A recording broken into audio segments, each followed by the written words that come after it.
if we have some basic rules or guidelines in interpreting things that we have accepted, why then do we know when it is convenient for us go against the very same principles or guidelines we have to know, make an exception, to bring something in and to twist it around, which is what is happening. You see, anybody who has done any form of theology or Bible school, whatever kind of preparation, will know that there's a thing called hermeneutics. Hermeneutics has to do with the interpreting of scriptures. It has to do with understanding when the thing was said, where it was said, to whom it was said, for what purpose, to see the context in terms of the literal context, to the geographical and cultural context, to understand a little about the language, the use of language and so on, and then know to bring that into our present day situation so we can bring the meaning of it to bear in what we're doing now, that we can apply it. Now, so there is that process.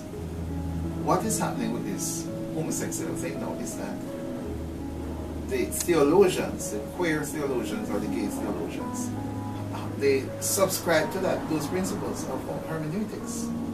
Except now that they come upon something where they don't agree with something in the Bible, because their lifestyle and their other influences are saying, no, we want to reject this. So they have conveniently twisted and turned with those things. And this is what is sometimes called eisegesis.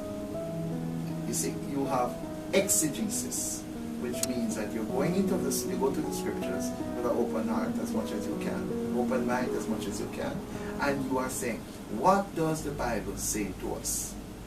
Let's discover it and let's draw it out so we can apply it to our lives. That's exegesis. But what the queer theologians are practicing is eisegesis, where they are going to the Bible already with their mind made up on certain issues.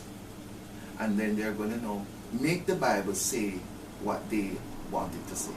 This is what's happening. So they go back to the scriptures, and I'm just showing you now how the scriptures are twisted in one way.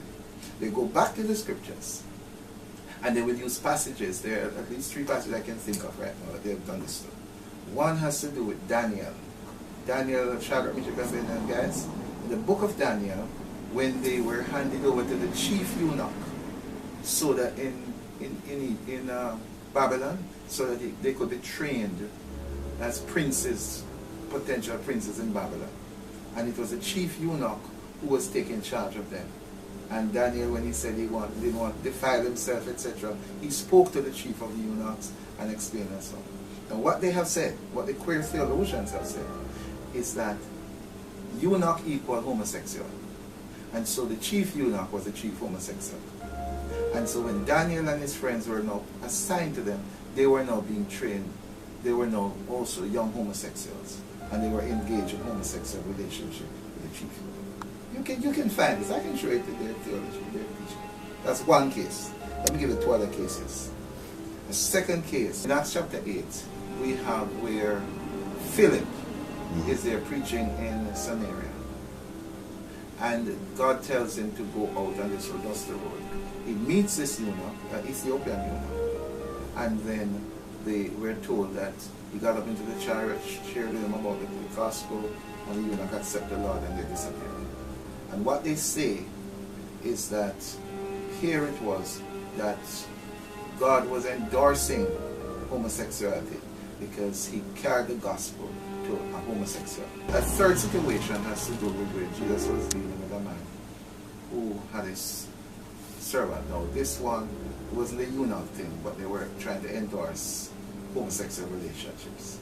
And they were saying that the man had a servant, a young boy was a servant, the centurion, and Jesus said, was pronounced the servant's healed, and when the man went, the servant was healed, and so on.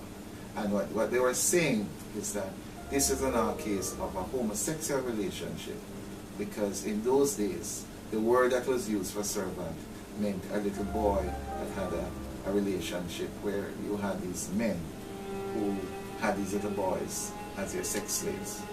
And so they introduce all of that into the thing.